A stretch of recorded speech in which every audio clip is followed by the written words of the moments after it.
Welcome to the Morning Formation. This episode is powered by Act Now Education. Warriors, fall in. It's time for formation. I want to welcome you all back to the Morning Formation podcast, where we shine a spotlight on resilience, leadership, and survivability. Today, we're bringing back a wonderful guest whose first appearance left us with a very powerful impact. Sergeant First Class Alexander Stewart is not only a decorated combat veteran and an active duty leader, he's a mental health advocate, motivational speaker, and the author of Unspoken Words. In our last conversation, Alexander actually shared his journey through 3 combat deployments and his evolution as a leader, and his unflinching honesty about the invisible wounds of war. But there's more to his story, and I wanted to make sure that we got back into it again and we covered it. He went into great detail, and a lot of the things that he said last time really hit home for me and really resonated with me, man. It got me a little emotional. So, Sergeant First Class Stewart, thank you so much for joining me on the Morning Formation again. Absolutely. Thank you for having me back. Dude, it's rare to meet someone like you, because at the end of the day, like, you are still in it. Like, you are still in the military right now, but you're able to articulate a lot. And I can say that when I was in the military, maybe it was because I was younger, I don't know what it was, but like, it took years for me to process a lot of the things that you talked about last time. It's almost like your brain is at a more mature level than I think most of us that serve in the military and get out. Usually takes people years to process, but you have this very interesting like perspective on a lot of things that make sense. So it's great to have you back on the show, man. And since our last conversation, have there been any new developments in your advocacy or your personal projects you got going on? Yeah, so I just committed to do a 22-mile ruck march for a nonprofit called Hicks Strong. I'm going to be doing that sometime here soon. And the goal is to try to raise a little bit of funds for them. What they do, yes, that's the That's one. all right. Yeah. Yep. Thank you, by the way. What they do is they provide free counseling that does not report to the command at all for active duty and for veterans. So, it's over the phone, it could be virtual, but the fact of the matter is it's, free counseling with certified professionals, but that whole risk of having stuff reported that doesn't need to be reported or having to deal with the stigma, all of that isn't there. And it just gives them an entity outside of the DoD to access. So I think it's a great program. I know the parents that run that program very well. So I figured I would do what I could while also, making sure I stay in shape. So we'll see how that goes here soon. Yeah, I saw you, man. I snook. On your social media, you've been working hard, like mornings, nights. You've been putting it in, man. So that's really important for just your mental health as well, right? Absolutely. That, and you got to keep the dad bod looking good always. What is the dad bod? It's just like having a barreled chest and like no definition, I guess. That describes me to the T, man. I always tell people, you have your typical dad bod, which is the one everyone talks about with like the slight gut and stuff. But then you have the distinguished father figure. So I'm trying to work on that one. I'm trying to graduate from dad bod to father figure. You're going to write the definition of that one, man. There's going to be a picture of you next to the father figure versus the dad bod. You're creating a whole new genre of like older males that work out. Since the last time we talked, man, looking back on the podcast and the conversation that we had, was there anything that you wish you had expanded on, or explained differently? No, I think we covered a lot of stuff decently well. We got a lot of information, a lot of stuff out there in the time frame that we had. I would probably say that, we could focus a lot more on just like mental mind state and how to get after, becoming what you want to be and developing yourself into that end state goal. But outside of that, I'm pretty sure we're fairly confident that we covered a lot of stuff in that time frame. Yeah. Sometimes people go back and they listen to something that they said or something that they mentioned in a topic, and then they wanted to kind of go back and, I guess, make sure that that they were clear on their message overall. And I think one of the things that I see over and over and over again in today's world and today's like upbringing of leaders is digesting and processing the concept of failure. What are your thoughts on that? As far as in the military, it's always drive on, drive on.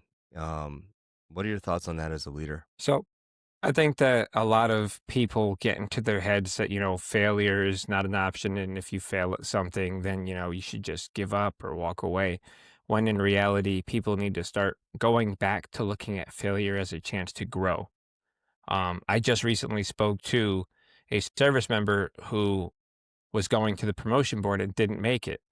And they were kind of, getting on themselves about it. And I said, well, what'd you do wrong? And they told me the things that, they got wrong. And I was like, okay, so what's the plan moving forward? How are you going to focus on these things to improve yourself? They're like, well, I don't know if I want to go back anytime soon. I said, why not? You have a whole month to fix the small things that you didn't do right. Go right back and get right back at it. It's not that you failed or that you weren't good enough. Is that you weren't ready at this point in time to become, that next level that you want to become. Someone went out of their way to tell you, hey, if you fix these one, two, three things, then you're ready. So why would you now, retreat and back out instead of just, putting your head forward, leaning into it and tackling those few things and then going right back out there? And as a leader, you know, if people see you do that versus, backing off, they're going to respect you more because that is what a leader does. Failure is not, the absence of success. Failure is the opportunity to kind of readjust yourself and then go right back at the same task. Maybe you could fail 4, 5, 6 times, but as long as every time you fail, you take something away from that failure and then you go right back at it and you grow and you learn, you didn't really fail. You Right. just had an opportunity to learn how to be better. I love a quote that I used to hear all the time. I'd rather, I don't remember who said it, but someone said, I'd rather fail than succeed because from success, you don't learn much, but from failure, you can learn everything. Yeah. Yeah. I've learned a lot more from failure than I have from success. Uh, Even when I was an officer, um, I had my time enlisted in the National Guard and I failed.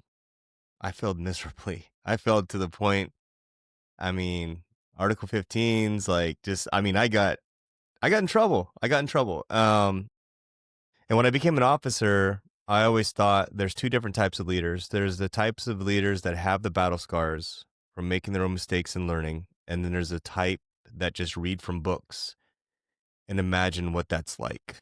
And I think that's huge for people. Like if you mess up, it's okay. Learn from it. That's the most important part. Just pick up and move on. Um, and just share that experience with others. Don't be afraid to say, yeah, I fucked up as a leader. This is what I did. Because other people like to know that they're not alone in making these types of decisions too, man. And I feel like that's a common theme lately in my life is just a lot of young people just feel like, man, I'm a failure. I failed. Like my life is over. And I'm like, are you kidding me? You're still alive. There's people Yeah, no, absolutely. And you heard it when you were in the military, and I tell people all the time. Now, personally, I've never been counseled. I've never gotten in trouble with anything, but I tell them all the time, I'm like, there's not a sergeant major in the army that hasn't gotten an Article 15 or something down the road, or everybody's gotten in trouble for one thing. Now, I've been chewed out, but I'm weird. I used to get made fun of, especially by my peers, because they'd be like, "You never been counseled?" I was like, "No, I got a couple like positive performance counselings, but I've never had a written on paper like counseling for doing anything. If ever I did something, it was usually a talking to. I did do one thing one time that definitely deserved something.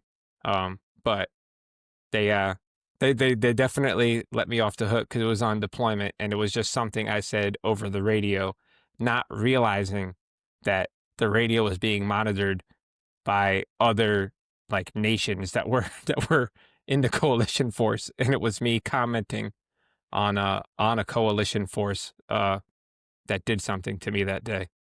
No, that sounds like it could have caused another war. I dude, I honestly, man, I simply think that um when it comes to screwing up, I mean the most important part of all that is that you basically share that with others, and you grow and you move on, you accept it, you take the responsibility, you take the accountability. And I think that's a huge message for a lot of people out there. Your your book, Unspoken Words, covers a lot of like your thoughts, feelings, expressions about your time in the military and just your life in general. What feedback have you received from fellow service members or veterans about your book? So, honestly, I didn't know what I was going to receive when I first did it. I put it out there and I'm like, I'm going to try to help somebody, maybe it'll help one person. But I've actually never met a service member up until this point who has given me any negative feedback on that book. The worst feedback I've gotten is why the hell would you put this on paper? What are you trying to do to me, man? Kind of thing. Not anger or not judging, but it was just something that they weren't ready for. And when you tell somebody, "Hey, I wrote a book, you should check it out." It just covers some of the struggles that we go through. They expect it to just be like a book, but 9 times out of 10, when I talk to somebody, specifically, I talked to a good friend of mine who just did a show with me not too long ago. And he said he had to, dog ear like 3 or 4 pages in the book and then come back to it later. I've also had a friend that was in the Marine Corps who was shot in the chest and then got a Purple Heart and was discharged. And he had my book, and my book's not long in any way. It took him 2.5 months to make it from the beginning to the end because he said he would read one and then he would have to like think on it for like 4 or 5 days. And he also just was, I don't want to say afraid, but kind of reluctant to touch it again because he didn't want to go back into that mindset. He wasn't ready yet. But after like 2.5 months, he finally like messaged me. We talked about it. But I think the best feedback I've gotten thus far, I had a friend of mine who's currently overseas do a veteran forum with me last month. And I did not know this, but he has gone through a lot of stuff. He went through infertility that he talked about on my show with his previous spouse, a divorce, all of this stuff, suicidal ideation. And then he remarried. And he has this amazing wife that is trying to, or was trying to understand what was going on with him when it comes to post traumatic stress and just his time in service. And what he had told me was one day he took my book and left it on the coffee table for her and said, "I'm going to work. If you want to know what's really going on, read this. And then maybe we can talk when I come home." And he told me the day he got home after work that day, he was met with tears, compassion, and understanding for the first time, like ever. And I was on my forum, and I'm trying to keep my composure, and he's got me tearing up hearing this stuff because not only is he a friend of mine, but we have been in 2 units and we've been deployed together. And, and to hear your friend tell you, "Hey, I, had this weapon to my head before and I was in this spot and I was stuck." And to have a close friend tell you that I used your book to finally climb out was kind of it for me. I think that's got to be the high so far for me. Um, as far as like, the best feedback and feelings I've had from that book. Cause you do this stuff and, you do podcasts and you go and talk to try to help people.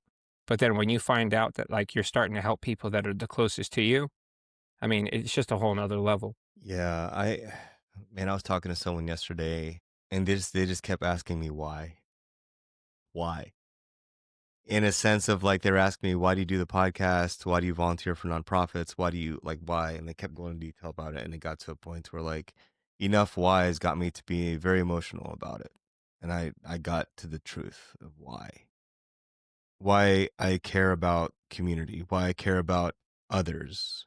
Um, I think a lot of veterans don't thrive in the civilian sector because we care too much about the neighbors. We care too much about the community. We're not selfish enough. And to really thrive and make the big bucks and all, it's to some extent you got to kind of be a selfish asshole to make a lot of money. And that's unfortunate that that's just how it is, but I think a lot of veterans just really care about community. Where do you think your care about your fellow man, your fellow woman, like where do you think that starts with you? Like what, like when did you develop that? So I know for me, I was raised by a soldier. So I was always taught that if you can defend somebody who can't defend themselves, you do it. If you have the ability to feed someone who's hungry, you feed them. You know, if you have the ability to help someone who needs help, you help them. You don't ask them how they got in the situation. You don't ask them for anything in return. You just do it. And, you know, having a father that was both military and a professional fighter, you kind of get that instilled in you. But I think when you say the veterans, I think that's instilled like right in that basic training setting, you know, when we're young kids and you have this battle hardened drill sergeant telling you that it doesn't matter where you're from or how you feel like, you know, or how you feel about the people to your left and right. All that matters is that they did the same thing you did, put their hand up, swore to join, said the oath, and put the uniform on. From that moment on, you will die for the people next to you. And, you know, we have that put into us at such a young age, a very impressionable age, because most of us are 17, 18, 19, 20. And then you know, you spend the next couple years with that in the back of your mind. And like for me, I knew I didn't care, you know, how or what somebody did or how they were acting. If you wore that uniform, similar to what just happened at Fort Stewart, I mean, you have 5 people that ran at a gunman and tackled him, Right. regardless of the situation, you know, because they saw that everyone else was in danger. So they did what's been embedded in them and, you know, what's at at their core as a service member. Man, I tell you how many times I've stopped to help someone with something and everyone else around me is questioning, why are you doing that? And I'm like, why aren't you doing that? What the hell is wrong with, it's not what's wrong with me, what's wrong with you? And that's just how it is. That's how it's been out here for me in the civilian world anyways. And I wanted to mention it earlier and I forgot. I lost my train of thought. When you mentioned that, screwing up and messing up and failing, I think that's one of the greatest things about the military is you get put into positions of responsibility that challenge you and it helps polish you as a person. Because I know a lot of 24-year-olds, like in my case, for example, when I became a platoon leader at 24, there wasn't a whole lot of other 24-year-olds that became platoon leaders in a war zone at 24. Like I came back at 25 and I could look around and I could very confidently say that most of these people have not dealt with what I dealt with for the last year. Um, and I think that's what's great about the military is especially like in the Army and the Marines where you become a squad leader and you're in charge of a small group. Um, I think for a lot of us too, we don't think about it much, but when I was in basic training, man, like they made me a squad leader and I was a squad leader the entire cycle, never got fired. Um, that's where I think it started for me to care about my fellow soldier because I always carried around two of everything, two canteens, two smart books, two ponchos, two everything. And so like whenever I had a squad member that was missing something, I'm like, here, just hold this for inspection. Just hold on to it. And you don't think much about it, man, but it kind of starts like at a very infinite stage. Even in basic training. And you were a huge part of that. You were a drill sergeant for how many years? Two, just two. Um, because of the reclass thing and how they're reorganizing the military. at Yeah. least on the Army side. I came up on my final reenlistment, and I was basically told, "Hey, you can stay in your job for the next, you know, 8, 7 years, whatever's left. However, because the Army's downsizing, at any time you could be reassigned to a different MOS." So, in order to have done a third year as a drill, I would have had to have extended. And in order to extend, I would have had to do one more reenlistment. So there was a huge barrier there. Right. And it's all So about I had to, timing and what's going on in the world and yeah. everything else. I mean, yeah, that's huge. So, I want to talk about something a lot of people kind of a hot topic today, man, like with this new generation coming up. A lot of people say the younger generation is lazy, they're this or that, there's something else. I mean, I have my own thoughts too, but from your experience, I mean, you've been a drill instructor, a mentor, an NCO, a leader. You've been to several combat deployments. How do you think, and not only that, but you kind of cross a generational gap because you came in the 2000s, the early 2000s, and then now you're 2025. How has this younger generation of soldiers or just military in general surprised you both positively and negatively? So I would say on the positive side, we get all wrapped up in everything that's going on and all the opinions of media and just the general societal norms that they push. So I have been surprised a lot, especially as a drill, when I come across somebody that resembles that old fire, like in a young enlistee and in a young recruit that you saw back in like '01, '02, '03, '04, '05 during like the height of the war. We'd have these kids come in and like they were 100% all about it. And it really caught me off guard. But at the same time, that's where that fire gets lit in you. You're like, oh, I got one. All right, I'm gonna give this kid everything I've got because I know that he deserves that and he wants that. And I was actually surprised because you there was a large number of this new generation that everyone thinks is, such and such, that actually was like that. It's still there. There are still these kids that are joining and, want to serve that have that fire, even in a time of quote unquote peace. But on the flip side, like the extreme disappointment was just all of these free riding. I don't want to listen to authority. I have no respect for anything. I can't tell you how many kids joined and didn't even make it out of basic because they would just throw their stuff, throw everything away for either pride or an attitude issue or just something dumb. Like imagine being told, "Hey, here's $50,000 for a combat job," which is like you and me back in the day when we joined. You aren't getting $50,000 for that. But now because it's a peacetime and we're away from it, some of these kids are coming in with 50,000, $30,000 bonuses. Imagine being told at 18 years old, all you got to do is go through 6 months of OSIT and then you get $50,000 and then just not doing it. And like I had kids that would throw it all away just to take like a hit of a vape or sneak Yeah. a vape in. And it's just the smallest things. And I think that was one of the most shocking and disappointing things because like my generation and the way I grew up, I couldn't fathom somebody making a commitment and then just not sticking to the commitment. I was always raised that if you give your word for something, that's it. And my father used to always say, a man is only as good as his word. If a man doesn't have his word, he has nothing. You So, you kind of glossed over it earlier, man, but I want to go back again. Your father, who is he? my father is Alexander Arthur Stewart. He fought in Desert Storm. He was a tanker, and he was also on the Army boxing team. Okay. He was trained by Floyd Patterson, who is a very, very, very famous old boxer. He fought Muhammad Ali. He trained with the best. So I grew up kind of when I was young in that shadow.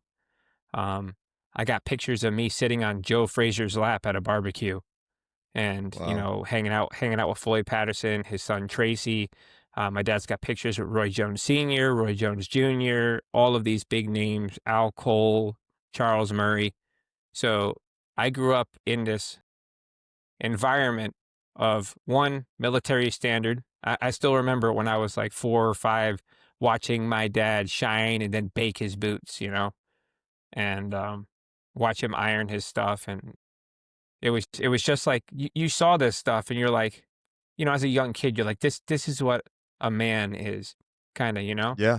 Yeah. And then to every weekend on top of that to go I would follow my dad to the gym all the time. So every Sunday he would go and teach boxing, and I would go too. And he'd be training these like full grown men that are paying him to train, and I'd be in the background just shadowing what they're doing. And eventually I got to a point where my dad shifted and started training me, and I think it was a good experience, to grow up and watch all that, like to see somebody dedicate all that time to shining their boots, all this other stuff, staying in shape. And then to also have that discipline from a military background mixed with the discipline of a fighting background as a young kid, it really helped solidify one, that guardian mentality that we were touching on earlier. And then on top of that, just a certain mindset. And I think that's one of the things that's helped me throughout all my stuff is growing up and having that mindset. Yes, I'm going to get into some dark places and I've struggled, but I have also had that core upbringing that's just deep rooted in the memory.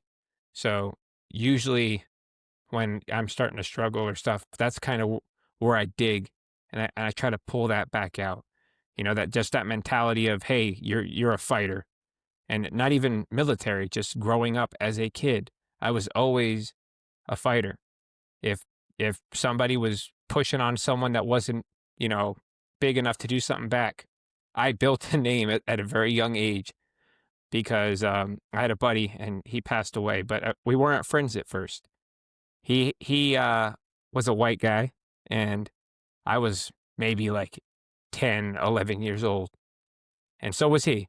And we were young kids, and I don't remember what we were talking about something, and then he just decided to drop the N word, but like as like, oh, what's up, my? And I looked at him, I was like, don't ever say that, don't ever say that to me. And he's like, oh, what's your problem? I'm just saying it with it. And then he said it again. I was like, you got one more, and we're gonna have a problem. And he said it again, and of course he had this crowd of dudes around him. He's one of those guys. And my father always taught me, never start something, but you will finish it, or you will deal with me when you get home. And I was like, okay. So he said something, I shoved him, and then this little 11-year-old dude who actually secretly has been training boxing since he was like 4.5, 5, like seriously for every weekend, did some really bad damage to another kid. And from that like point, that was my first time ever actually like defending myself. From that point, it was kind of like a realization of, one, how dangerous somebody who can do all those things to somebody is, especially at that age where other kids, especially back then, this is, you got to remember, this is before UFC, MMA, before jiu-jitsu even really got big. Before social media, because you would have went viral.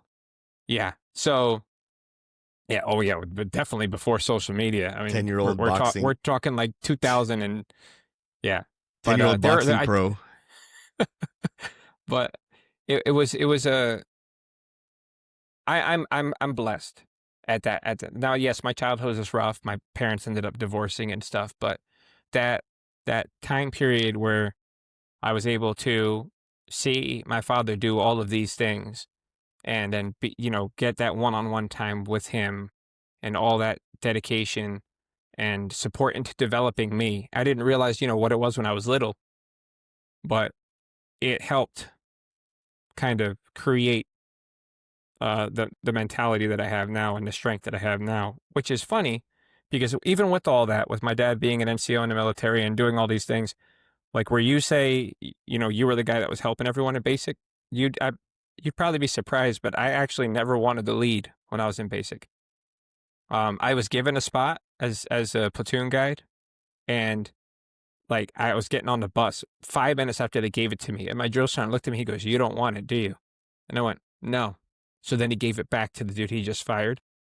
But at the same time, um, I wasn't popular because I took the oath very serious. If dudes were goofing off, I would get on them about it.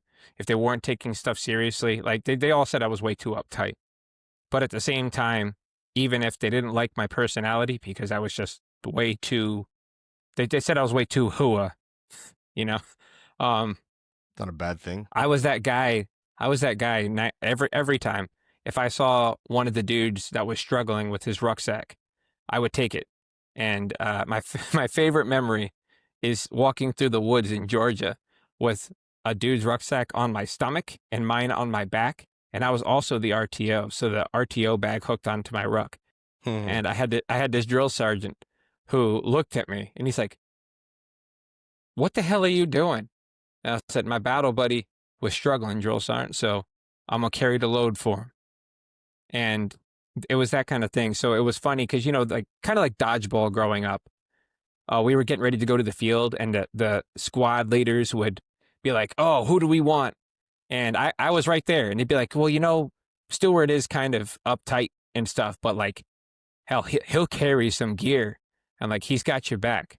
I don't like him, but and that's how it would go." And they'd put me underneath them just simply because of like, oh, if I need someone to carry the radio, he'll carry the radio. If somebody can't carry their gear or something, he'll carry them, kind of thing. And I think that's that guardian mentality. But it wasn't until, like you said, where they kind of push you into leadership roles and force you. Right. When I became a corporal at like 2 years into service. And after only 2 years, now I'm shoved into these roles. And that's kind of where I realized, okay, well, when I don't have a choice and I'm put in that spot, I guess there's a lot more there that, like I said, I gained from my childhood with my father. And just growing up being the oldest of the brothers and watching out for them that I didn't realize I had until the Army pushed me into that spot and said, "Hey, you don't have a choice." Right. We have a lot of similarities, bro. Like, I mean, I'll be honest with you. Like, I grew up a military brat. My dad was drafted at the end of the Vietnam War, but by the time he finished Ranger School, they were sending everyone home. And he retired E8. Very tough man, drill sergeant, volunteered for 5 years. And like you said, like I grew up, on one hand, I grew up watching him be this professional, like always looking very stacked, always like uniform pressed. His peers highly respected him, but he wasn't a big guy. He was like a 5'8" dude that was like skinny but tough as nails. Grew up watching that, but then I had this other side to my life where there was a lot of domestic violence too. And it's funny because a few years ago, I knew someone that was doing a military brat storytelling thing, and it was a positive thing. And they asked me to do it. And I just kind of like, I can't really. My time in the military as a military brat was not good. Moving around a lot. And then the domestic stuff was not good. But what was good was I grew up with a very strong dad, a very strong man. So I saw what a strong man does as far as be professional, look professional, talk professional, have the command presence. And I think a lot of dads today, strong fathers, are very undervalued. Like that whole notion is not, everyone talks moms, moms, moms, moms, moms.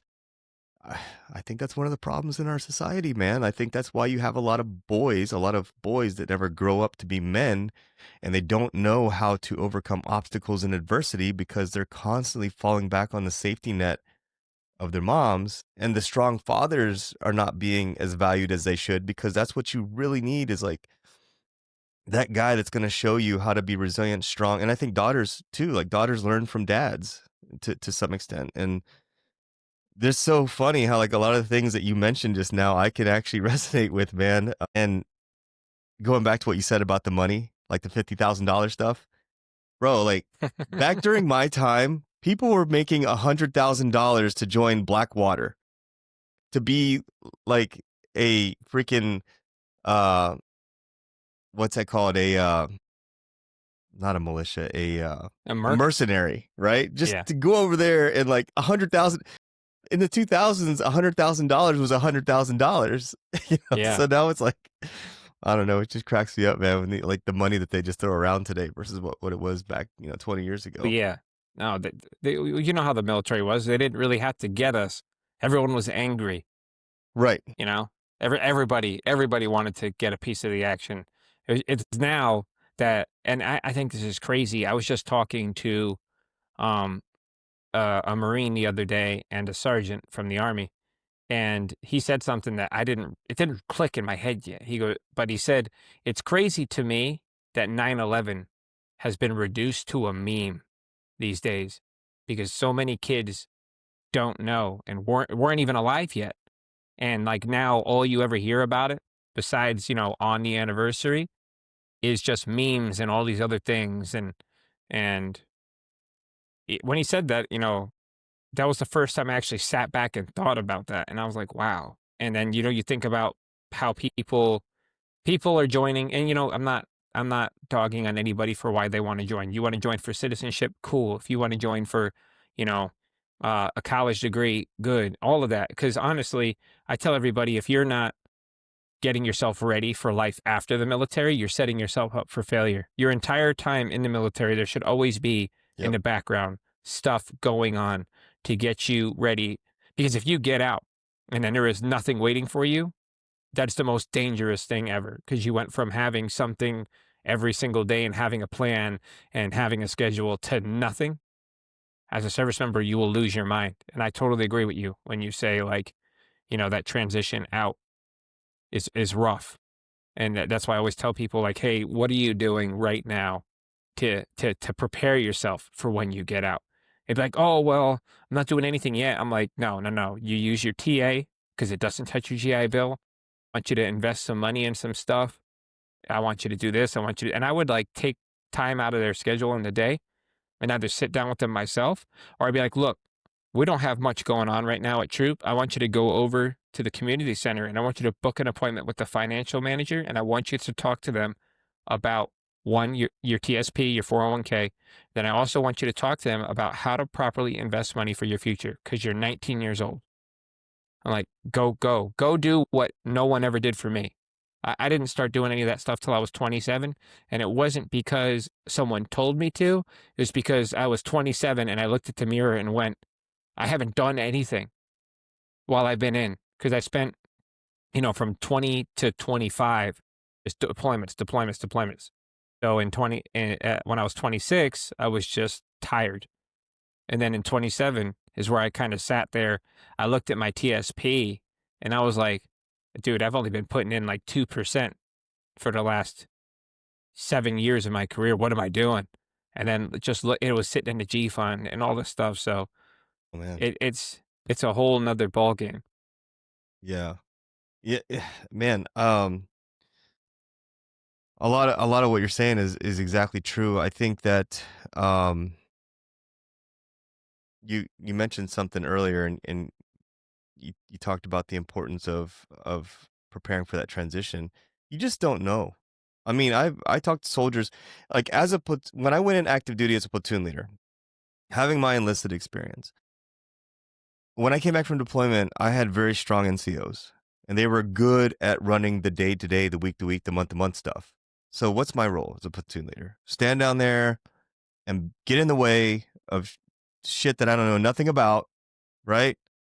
No, like my job at the time I was a first lieutenant, was to remove obstacles, was to support, was to also encourage the young soldiers to go to the education center. And I would have these strong conversations with them where I'm like, why did you join the military? Oh, I want to take care of some college, that's fine. Go to the education center. And then I would follow up with them week to week. Did you go to the education center? Like I also walked the walk because after deployment, I started my master's degree. Um, And I think that was really important as my role as a platoon leader was to look at the big picture. And I would explain to people like, look, you think you're going to stay in 20 years, but you could destroy your hip next month and then you're going to get med boarded out. Then what? The best place to be in life is a place where you have that lateral mobility to go into other jobs or other careers without taking too much of a hit on your location, your salary, and your desired job. And I think that is directly tied to the suicide that happens to a lot of our veterans out there because they get out assuming that what they did in the military is going to translate. And a Yep. lot of times it does not translate. You're going to sit across from a recruiter that doesn't know anything about what a drill sergeant does except for what they watched on TV. They're not going to understand what an NCO is versus an E2. They're not going to know. So you're going to have to get on the floor and play blocks, which is frustrating. So working on that transition early on from the minute that you get in the military and you start getting those certifications, the degrees, or I mean, hell, I would say even trade school, like start working on something that's going to get you to where you have that lateral mobility. So if life happens, say you meet your wife or whatever, and then now you have kids. Now you're like, this military life isn't going to work. I need to get out. You have that safety where like, okay, I can get out, I can transition, I can find a job in the city that I want to live in, get close to salary like that I'm making now, and have the job that I can actually pallet going to every single day. And that's why I've been volunteering for ACNO Education for the last 4 years. I got up early this morning just to get on a meeting with the board to talk about things that we're going to be doing over the next year. And that's my drive, is to try to bring down that suicide rate, try to make a softer landing than I had when I got out. You and I have an immense sense of community and give a shit about the man next to us. And I really appreciate that about you, man. I really do. Like you don't have to be doing what you're doing. Like you could totally be just playing video games right now, goofing off like 90% of the crowd out there. But I really respect that about you. I I don't want to gloss over it because I have a immense um I have an immense respect for people that do mentoring, and I think there's no higher mentor in the military than a drill sergeant. You're the first introduction to the military for a lot of these kids that come in. What leadership lessons from your time as a drill sergeant experience permanently changed like how you mentor others? I think the big one and the key take that away that everyone that's ever a drill needs to realize is at no point in your entire career will you ever have the influence and power that comes with that hat.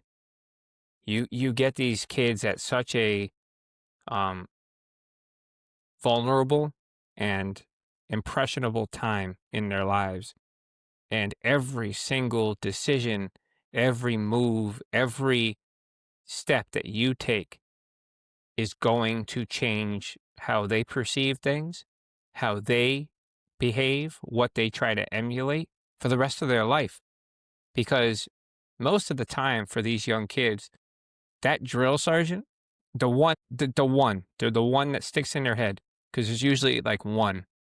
Yes, you'll remember a couple of them, but there's always that one we lean towards. That one is going to basically be the driving force that influences the majority of these kids' decisions for the next couple years.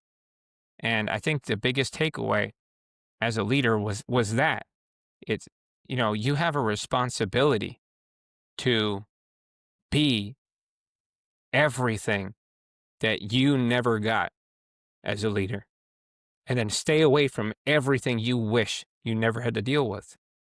This is your chance to create that, you know, quote unquote perfect leader that doesn't exist. And even if you're not that, you can create a persona which, emulates that. And it's a unique place and a unique opportunity, because even if you do, like I said, create that persona, who's going to question it? Right. You know?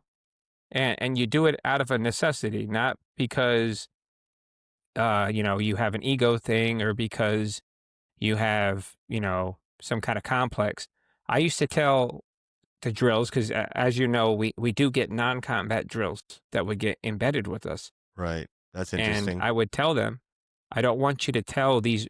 Yeah, they do that, especially because they want to integrate at least one female, too. And we had three. So I would tell them, you will not tell these kids that you're not recon. Like, do not tell them that. Do not tell them you're a non-combat. Just go with the flow, copy what all the scouts are doing. And then I would take these drills into like the office, or like I'd wait for all the kids to go to like chow. And then I would go into the bay with them, be like, what do you need me to show you? Like, pick one task. So that way, when the next set of instruction comes up, you can be like, oh, hey, come here, trainees. Let me show you something. And, you can have the opportunity to remove any doubt in their heads that you didn't know what you were talking about. It might just be one thing. So like, I had one that was really big on like the Mark 19. So, okay, we brought the Mark 19 in the back, and I ran them through the Mark 19 over and over again. We brought the 240 for a different one, did that over and over again. Or I would email like 10 hours of recon PowerPoints that I've developed over the years. I'd be like, just go through these in your spare time. So that way, some of the jargon, some of the words. And I think that, like I said, that persona is just crucial. And it's just such an impressionable time. And I think that's where most leaders, and that's why I have a lot of respect for the ones who wear the drill sergeant badge, that they finally, if they didn't get it before, they get it now. That the drill sergeant badge, the drill sergeant hat, isn't this symbol of power. It's more of an opportunity to grow as a leader, because anybody who's got that patch and, didn't abuse it, that they understand truly what it means to actually be a leader and be, a role model to young soldiers and young people. That's huge, man. Like what you just said too about the drill sergeant patch, because I feel the same way about the uniform. I feel the same way about rank. I feel the same, like whether it's law enforcement or it's military, like that's not your identity. Like who you are is who you are.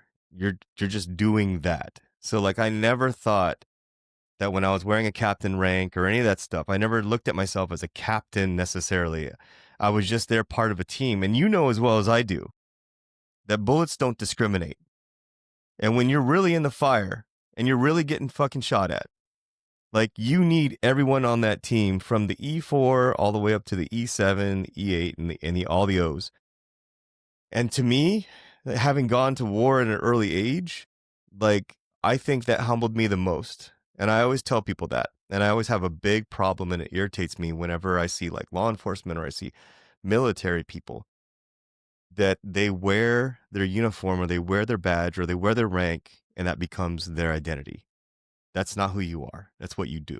Like you don't change who you are. You are who you are. Like Sergeant First Class Stewart, growing up with a strong father, with the values and the perspective that you did growing up, you bring that into that position and you instill that and you pass it on to others. That's absolutely huge that you mentioned that. And everybody always hones in on the young soldiers, right? Going to BCT. What about the older guys, man? I mean, you have to laugh because when you hear about people being like 25 and up, I would say they have the worst time in basic training because you're there with all these kids, right? So what advice do you have for the folks that are joining late? So first off, every guy I got, and I had a 42-year-old recruit and a 40-year-old recruit and like a 36-year-old recruit throughout the time. First off, your nickname will be Pops. There is no arguing. You are Pops. Don't try to fight it. Every drill sergeant will just call you Pops instead of your roster number or whatever. I was big on that. I used to give all my kids nicknames, and I would never use their roster number because I get the concept, but I hate giving someone a number and be like, that's all you are now. Right. So no, and like I said last time, and maybe that would have been the one thing that we could have dove into was the the mentality of being different as a drill. You know, I was my very first day, I got yelled at by my first sergeant because I walked in and they were at like black or gold phase. So they're already all the way at the end. And this brand new drill sergeant, first off, I yelled at them. But then, because they were goofing off, then I was like, you know what? Since you got nothing to do and you got skills test coming up, let me show you something. And I took my top off and rested my hat on the drill sergeant desk in the bay. And I showed them how to do about 2 or 3 things with a 240 that they had never seen before. But first sergeant walked in and screamed, who the hell is in the kill zone with no top on? Because I'm a bald. And he goes off and I turn around. I'm like, what's up, first sergeant? And he's like, oh. And then like I put my stuff back on. He's like, can I talk to you for a minute? And then he brought me out there. He's like, hey, yeah, don't do that. He's like, you got to get rid of the platoon sergeant mentality, and realize you're a drill, right? You can't treat these kids like your platoon. Yeah. And I hated that. No, because you want to show people what a good leader is. Be a drill. Be terrifying. And we talked about this last time. They were terrified, and I'm sure you looked at all the comments when we talked about this on that clip. Yeah. And those were all my kids. And like you saw it, they're like, yeah, we didn't know if we were gonna die or if he was gonna teach us something, but we knew it was gonna be exciting, And you saw it. Like there isn't a single person that commented on there and said like, oh, I hated him. It was most of the comments were it was rough, but like that this is the best leader I've ever had. And some of those kids they've been in for 2-3 years now. But with the older folks, when you join, you have to keep in mind what yes, it's different. It's going to be different. And you got to keep in mind that end state goal. Most of the older guys that I had ended up being these huge role models for these young kids, right? And that's why I always gave them the nickname Pops, and they didn't realize it. But then all of the trainees would call them Pops. And what I just did was gave them this old, mature, grown figure amongst children that they could lean on. And usually with those guys, I would make them the duty squad leader. The squad that like sets up the tent, that feeds the chow, that does all the stuff. One, because he's older. So I know he's mature and he can organize tasks and stuff. And those duty squad leaders always were the best. And I just would always do that. I'd be like, how old are you? They'd be like, I'm 36. Cool. You're the duty squad leader. First day. That I would have to say that those older recruits also need to realize, just like I was just saying, and just like how leaders know and how you understand, that besides the drills and like the NCOs, that oldest trainee is the role model for the group. Everyone's going to look to you. And I used to bring them to the side and like talk to them and let them know that. I'm like, you didn't ask for it, but everybody's going to be looking at you. So I don't care if you're tired. I don't care if your body's aching because you're older. You will not quit. You will not show pain, and you will not show them any sign of backing down, because you need to establish that the image that they gave you without you asking for it is accurate. And I used to say that to leaders too, especially the new ones. I get, hey, you're coming in as a sergeant. Do not ever give any of my soldiers the opportunity or chance to think that you don't deserve their respect, that you don't deserve to wear that rank. And you kind of, like you said, gloss over a little bit earlier and you said something that we hear all the time in the military, but we don't say a lot. There's a difference between an E5 and a sergeant, right? And I hate that there is, but I do love the concept because it's very true. Did you do what you had to do to get the rank and the money? Or are you a leader? Do you deserve to wear it? Do people want to follow you? And that's that mentality you need to have. And that's the mentality that older soldier needs to have too, even though they're not in that leadership position. If they can do that, because think about it too, when you were a PL, if you got a private first class or a specialist or, what have you, whatever rank that showed up, and you look at them, you're like, how old are you? What was your expectation? You always expected them to be better than that 18, 19, 20-year-old person because they're grown, they're mature. And it's the same concept. It's going to be a pain to be with these kids, and it's going to annoy you. And you're going to have to put, your boot to their throat sometimes as that older trainee. But at the same time, it is a major chance for you to grow as a person, as a older, individual, or as a leader without having to be in that position. It's a really good self-reflection and, a projection into the future. 100%, man. And what you're talking about too is manager versus leader. And Yeah, you'll absolutely. see that in the civilian side. You'll see someone who's in charge of you, but are they a manager or are they a leader? And that's something you have to contend with and you have to understand even when you get out of the military. This is something that I think that parents, teachers out there, leaders in the military deal with too. And I want to understand like your perspective on this and what you've learned and just through your experiences. How did you typically approach moments when you'd have a soldier that would push back against your guidance or your leadership? Well, I think I'd give the initial reaction where it's that stare into their eyes. Like, are you sure you want to go down this road? That's the first. And then it depends on, how I was met with adversity by that person. Were they hostile? At the end of the day, it doesn't matter what kind of leader I am. I'm a grown man. If you want to be hostile for no reason, you're going to catch a little hostility back. And usually I would, I used to call it spiciness. You're going to get some spice. I'm not going to be, immature or anything. I'm not going to do anything, but I will raise my voice. Not yelling, but I will raise my voice and deepen my tone so like, hey, I'm not the one. Kind of thing. Yep. And usually that would work. When that didn't work, I would still keep that tone the whole time, and I would take up more of an aggressive posture. If the person was crossing their arms, I used to always say, "Uncross your arms. You ain't in charge of shit." And all this stuff while we're going, but then I would be like, "All right, so what is your problem?" And I would try as long as it was reasonable, Right. to hear out what they had to say. And usually what I would try to do then, especially as like a drill or as a leader in the military or just in any managerial position, at that point where someone's like, I don't want to do this, this is stupid.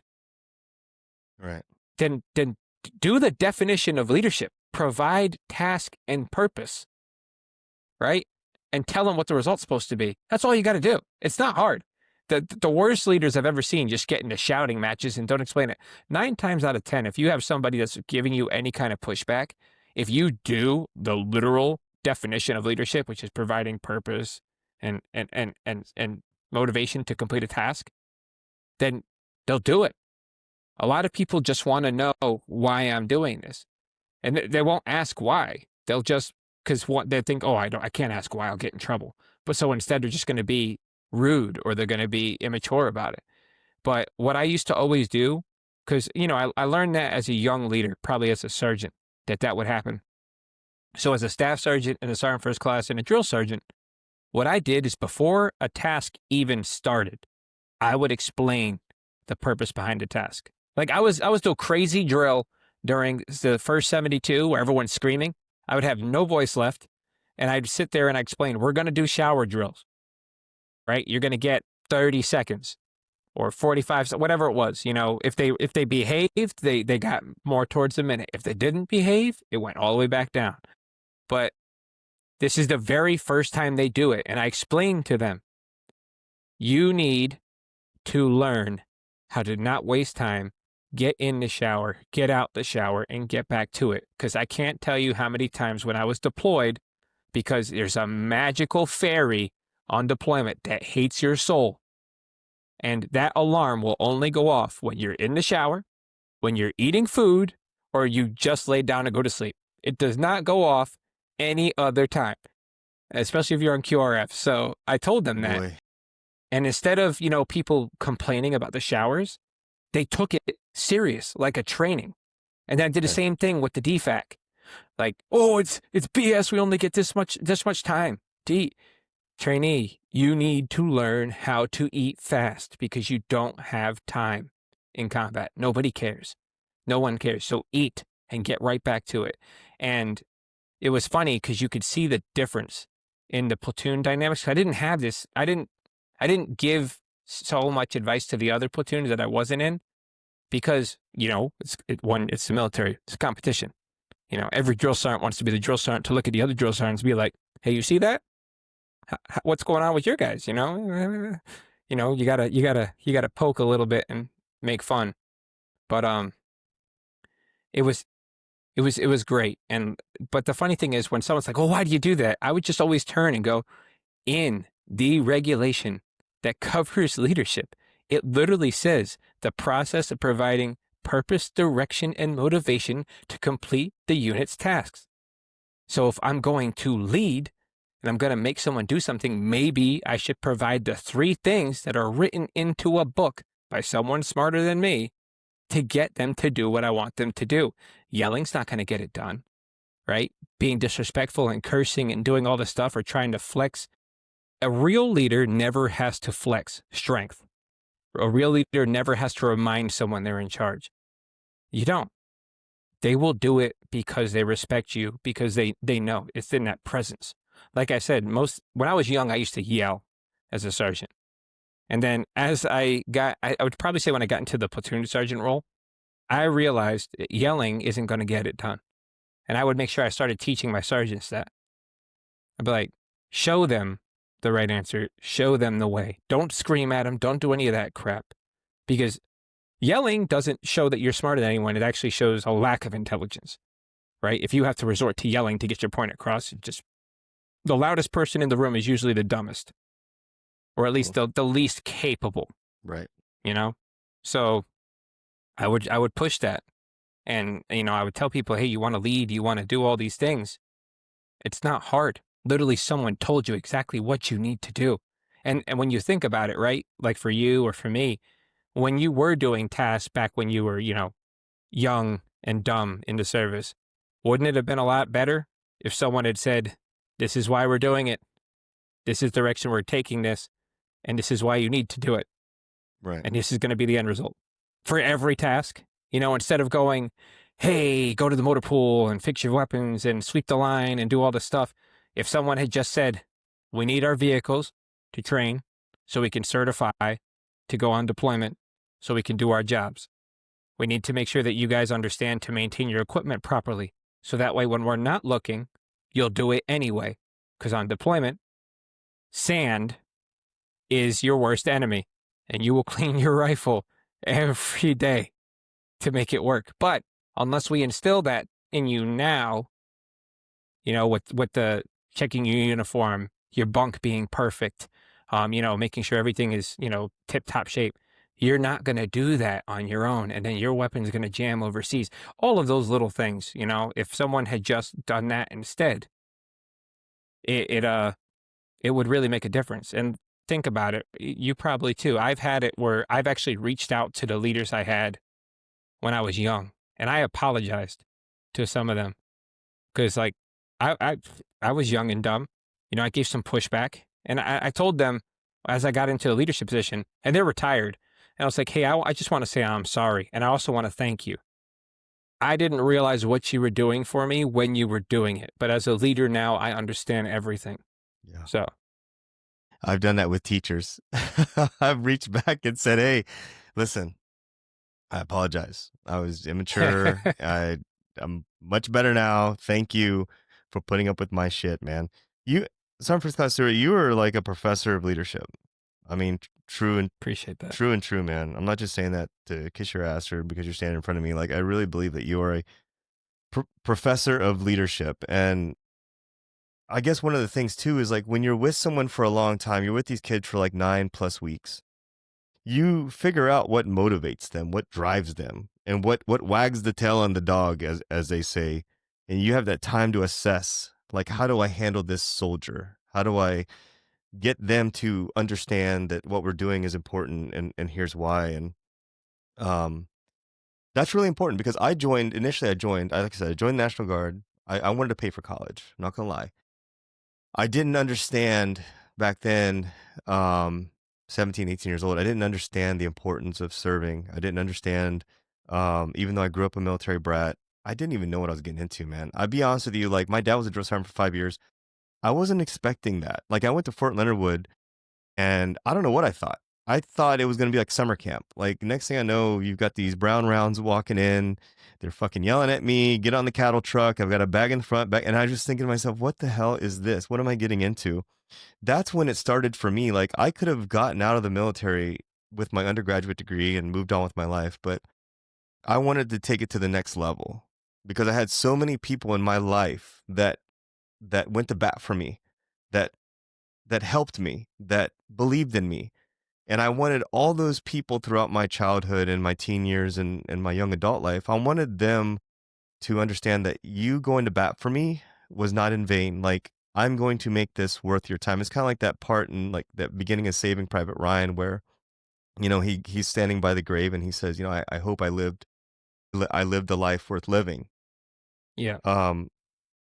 You were a huge like gear in that giant machine of life that for a lot of these kids.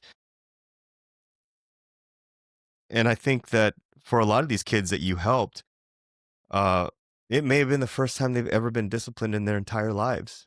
They've never had any authority figure. They may have not have grown up with a father. And so you kind of filled that role and helped, change that direction. And what you also mentioned too, when things happen when you least expect it to happen, that is a 1000% true.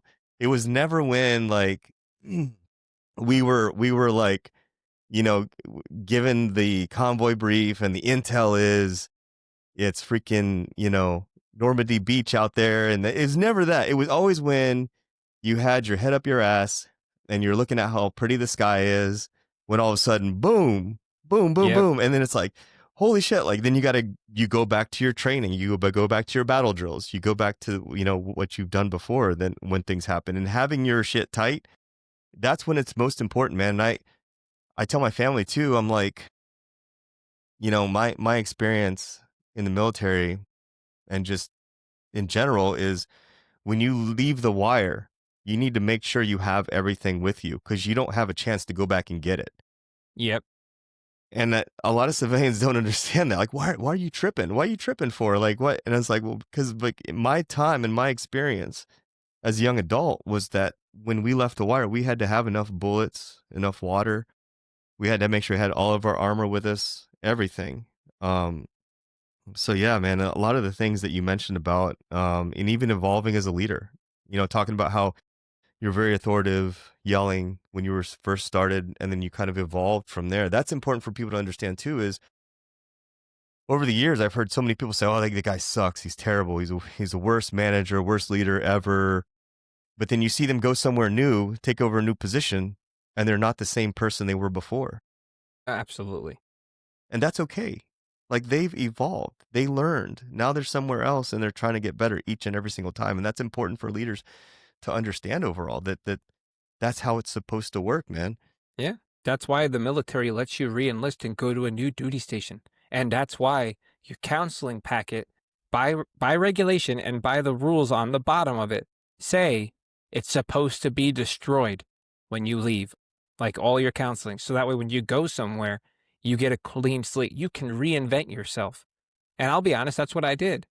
I had a lot of pushback from my privates as a sergeant and as like a young staff sergeant. But then the guys who had me once I became a senior staff sergeant, I took a platoon and a sergeant first class. I've never had, besides like the kids that were just terrible, like just not bad, so terrible people. Besides those guys, I never had somebody who complained ever again about my leadership style. The only people that would complain would be my peers, which was annoying as hell. And like, don't want to go off on a tangent, but like perfect example, I did motor pool Monday. I showed up as a new platoon sergeant, just swapped out with the old guy. And I found out that only one of my 6 vehicles in my platoon worked. And we're at a light unit. So, they don't care about the vehicles. Oh, we usually just go on foot anyway. Cool. But what if we need them? Right. So what I did was I made them go to the motor pool every day. Every day. for at least 3 hours, and they had to go from cover to back on the TM and write down everything that was wrong. My XO, at first, my first sergeant was pissed. My first sergeant was like, why the hell are 5 of your vehicles deadline now? And I told him, I'm like, because 5 of them have class 2 or class 3 leaks, and no one was marking down. I'm not taking my vehicles out if they're leaking transmission and oil everywhere. No. So I'm going to write down if they're not good so I can get these fixed. My XO, though, he loved it. And this is what I'm saying with the peers. They wouldn't even come up and say it to me. But 2 of the other platoon sergeants walked up to my PL and said, hey, can you tell your new platoon sergeant to back off a little bit? Because now the XO is telling us he wants us to do front to cover on the books. And, you know, your dude's making us do extra stuff. And then there was other stuff I would do too. Like there was no white space on my training calendar. Like a week ahead of schedule, I would tell a sergeant, you're teaching a class on this. You have 2 days to put it together and pitch it to me. And then next week you're doing it. And because I was always doing that, or I had a rule that I had a board in my office that I put up the first day I took over. And I was like, here's the school's board. At no point will one of my soldiers not be in some kind of school. So like I was rotating dudes in and out of schools the entire time. I had like 3 or 4 dudes go through aerosol. I had dudes go to all these other things because that was a priority for me, taking care of them. But to have them go up to my PL and say like, hey, can you tell him to dial back? I love my PL for his answer. He looked at him and said, first off, if you have a problem with my new platoon sergeant, you can be a man and go tell him yourself. Second, if you're going to come in here and tell me to tell my platoon sergeant to take it easy because he's prioritizing his soldiers and he's putting in work and he's pushing his guys to give 100%, get out. And it was during lunch, so I came back from lunch and my PL was like, close the door. And I closed the door. He's like, you won't believe what just happened. And it's funny because I'd only been there for like 2.5 weeks. So I was like, oh, well, now I can see how this is going to go for the next 2 years. And it did. It was rough. It wasn't until all of us left the leadership positions that we were in and ended up working in different places that one of the guys apologized. And then the other one never did. The other one got out. But the one guy apologized because we ended up working together up in S3, so up in the shops. And what he had said was he thought that I was doing the stuff I was doing out of maliciousness to try to like make him look bad as a leader. And he said, I apologize now because he's like, I see you up here still in the 3 shop. And he's like, you haven't changed. You push your 3 shop soldiers. Like my 3 shop guys, I was making them go to schools now.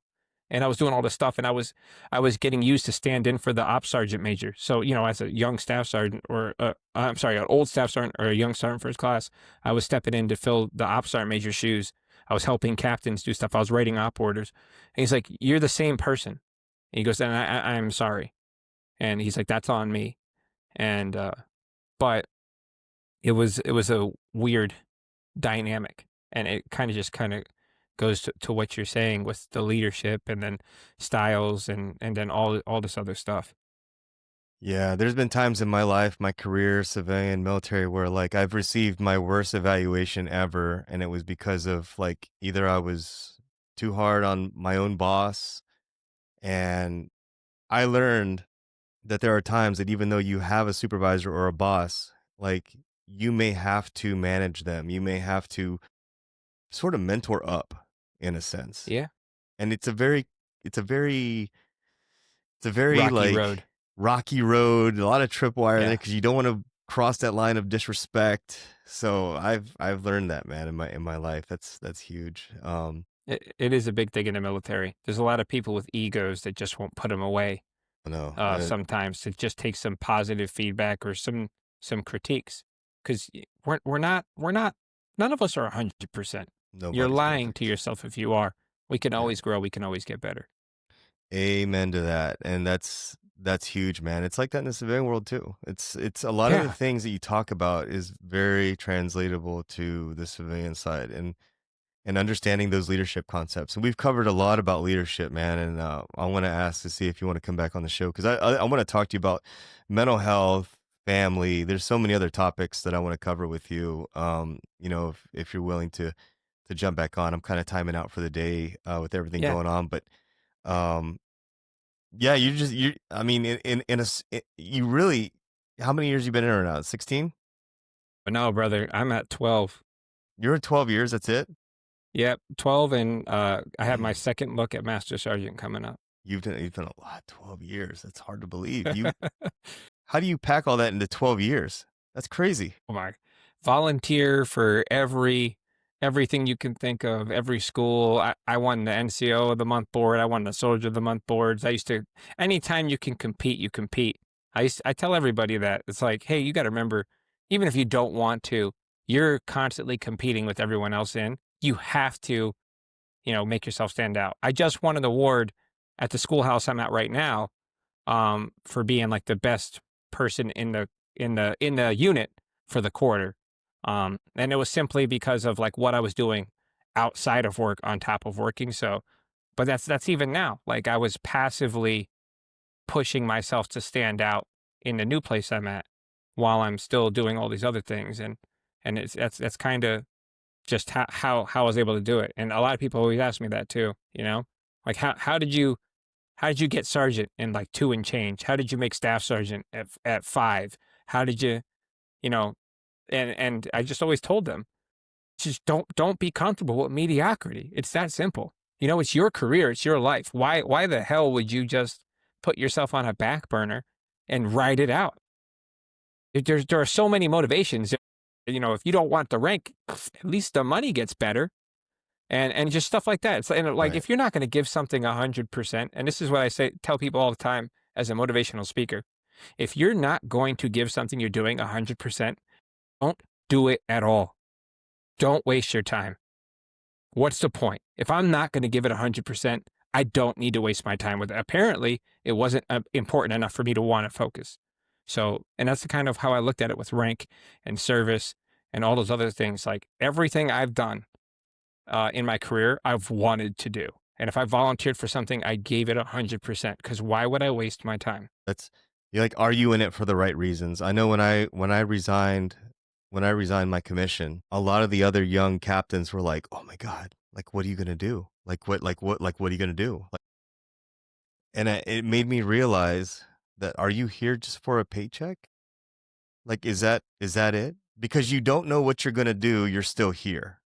Like Yep. that to me, it just felt I never planned on staying in longer than my first, stint as an officer. I just wanted to serve my country at a greater capacity than what I was doing. I wanted to make my father proud of me, which I felt like I fulfilled all that. I went to war, which was more than a lot of people can say. And I just followed what I had been planning the entire time. I wanted to do my 4 years as an officer and get out, and that was it. But it really surprised me how much question I got with, "Oh my God, like you're gonna just go unemployed? Like, what are you gonna do?" And I'm like, "Well, why are you here? Like, are you just here because it's a paycheck? Because if so, then you're here for the wrong reasons altogether." Before we round out this episode, I just want to go over what's next for you. Advocacy. Are you gonna write more? I mean, you talked about motivational speaking. Like, what's on the horizon? So right now I've been doing a lot of work with colleges. I actually just spoke at Stenberg College about 2.5 weeks ago. And my target audience is actually a very small and unique group. I've been working with students that are becoming trauma therapists. And then I've also been doing volunteer free speaking events specifically just for not nonprofits, but actual like for profit organizations that treat service members with post traumatic stress disorder. And what I've been doing is I've been going to these groups, I've been getting in front of them, and I just pour everything out and say, now I want you to ask me the questions that you can't ask your patient because I will answer. And that's kind of been a big focus for me right now because my whole thing, yes, advocacy, all that, but like you can only do so much advocacy. So how do I fix the problem? So what I decided to do is try to target the people that can affect it, those civilians that are going into this field, and teach them before they even get to the job a better way and help them understand it. So that way As we say in the military, the tool belt, our tool belt. Now in their tool belt, they have, hey, this veteran or this service member told me that if I see this sign, this sign, this sign, this sign from physical reactions to something, there's something I need to dig deeper into. I just hit a nerve. If while we're talking, a veteran, or the service member is talking and then all of a sudden just spaces out for a second, this one dude explained to me where their mind's going. So I just hit a nerve and they just had either a flashback or they're focused on something and they're not here right now. So he's like, so I know I'm either on the right topic or I need to switch topics and find out what just happened, like those kind of things. Right. So I've been doing that. And then a lot of it is I'm trying to get a lot of support for like the nonprofits I'm in, and then also the other nonprofits out there that are just doing good things. And then of course, I want to get out there and do more motivational speaking, because I personally think that I have a decent ability to, um, you know, project and convey the proper mindset Right. to succeed. And I want people to succeed. And it's not for any other reason besides the fact that I'm a firm believer of if you have the ability to do something that will help people, then you need to go do it. Otherwise, you're selfish, So I want to get out there. I want to share my knowledge. I don't want to be selfish. Like what if I don't share it, then I take it with me to my grave. Who benefits from that, Nobody. So get Nobody. out there and help as much as I can. And that's why I love doing this podcast, is because I love capturing everything that you sacrifice, blood, sweat, and tears is not ever in vain. Like, you are sharing this in hopes that someone out there will hear and maybe make a better life for themselves or make better decisions. Overall, I think that's huge. Absolutely. And the fact that you're helping out there's so many people that are in therapy and counseling that should not be in therapy and counseling. And they need to have that conversation with someone like you so they can put themselves in the boots Yes, and understand their own clients a little bit better. absolutely. And I tell these students and I tell these people, I'm like, if the stuff I'm talking about right now, because I went like deep into stuff. Like I talked about sitting in the dark with a bottle of whiskey with a Bowie knife in my hand and thinking about just shoving it through my chest. And like I was talking to them about all this and like people were looking at me like I was crazy. I go, right now, I'm telling you, the ones that I see it in your face. If that bothers you, you don't need to be here because this is what you're trying to get out of these people. And if they see that reaction on your face while they're opening up, you just killed that for them. They will never open up again. They will never do this again because the one time where they finally felt comfortable enough to tell somebody something, you made them feel like they were insane. So that's a big thing that I always harp on when I talk to these groups. That is so true. That is so true, man. I mean, I love talking to you because at the end of the day, you're weird, but not in a bad way. You're weird in a good way because you're able to process and digest and kind of regurgitate this stuff out. It's almost like speaking another language to certain, and you're helping build that bridge between, because a lot of us guys, we went through what 20-year wars with Afghanistan and Iraq, and then we had Syria and everything else going on. I think just being in the military alone can be a huge stress on the family, on the person, depending on where they came from, man. So Yeah. I very much appreciate like your willingness to step forward and help be that lighthouse for. I appreciate people like you giving me the opportunity too, man. Like none of this would work without good people like you out there. Thank you. And listen, I appreciate you sporting that beautiful shirt. Thank you for It's a putting good it up shirt. online too. I'm planning on actually selling those to help. I have not really monetized off any of this stuff. Everything Yeah. that I've done, the subscriptions, the equipment that I've purchased, my time, all that stuff, I've never done anything. So I'm planning on launching like to sell these shirts, and I appreciate you, wearing it and sporting it and helping spread the cause of the Morning Formation podcast, man. And just being willing to come on this show. Was there anything that I didn't cover that you want to mention before we round off this conversation? Not really, brother. I mean, I love having these conversations with you. It feels like, and I think we said this last time, but it feels like we've known each other for forever. It's Yeah. not one of these agenda conversations. It's very open. It's very raw, and I think that's why it resonates so well with both of us. And also, you know, we're both at a level in our lives where we can talk and you can hit a point and I'll be like, "Oh, that's a new perspective." And then like as you're talking, I can develop you know, my standpoint on it. And then Yeah. you kind of just build off of it. And I think that's why the conversations flow. And I think it's hilarious and awesome. And of course I'll come back again. Just because why not, man? Yeah. It's like talking to a long lost family member when I'm here. So There's a lot of things that you dealt with that I also dealt with too, and it's very, except you're more mature than I was at that age, and that's what I appreciate more about, like, your brain, your thoughts, your soul is way more mature than I was back when I was at where you're at right now in your career, and everything. But appreciate that. no, I so think if thank you for wearing the shirt, man. I'm gonna be offering the shirts online if folks out there just keep your eye out for it. I'm in the process of doing this. I do this completely on my free time. It's just a extra thing I do besides being a full-time dad, full-time job, nonprofit stuff. Just like you, man. I try to stay busy yeah. and I try to, give back as much as possible. So thank you, Sergeant First Class Stewart, for the conversation today. I really appreciate it. Thank you for having me, brother. It's always a pleasure. Formation Nation, today's conversation was another reminder that strength isn't just about how much weight you can carry. It's about the courage to admit that when that weight is too heavy and to seek out the right tools to keep moving forward. I want to have Sergeant First Class Stewart on again, and we'll dive more into mental health side of it. We covered a lot of leadership stuff today, which I think there's a lot to be learned from today's conversation. Sergeant First Class Stewart continues to prove that leadership is more about there's more to leadership than just rank. It's more about impact. It's about the lives you shape, the voices that you lift, and the people you refuse to give up on. So if you haven't already, pick up a copy of his book, Unspoken Words. It's available on Amazon, right? Okay. Amazon, Barnes and Noble, Target, Walmart, basically anywhere online. And that book is more about, it's more than poetry. It's a lifeline for those who are struggling to put their own battles into words. Sergeant First Class Stewart, again, thank you so much for coming back and staying true to your mission, both in and out of uniform. And to our listeners, remember, I want you to remember that it's okay not to be okay and to go out there and find that help. Until next time, everyone, I want you to stay tuned, stay focused, and stay motivated. Warriors, fall out.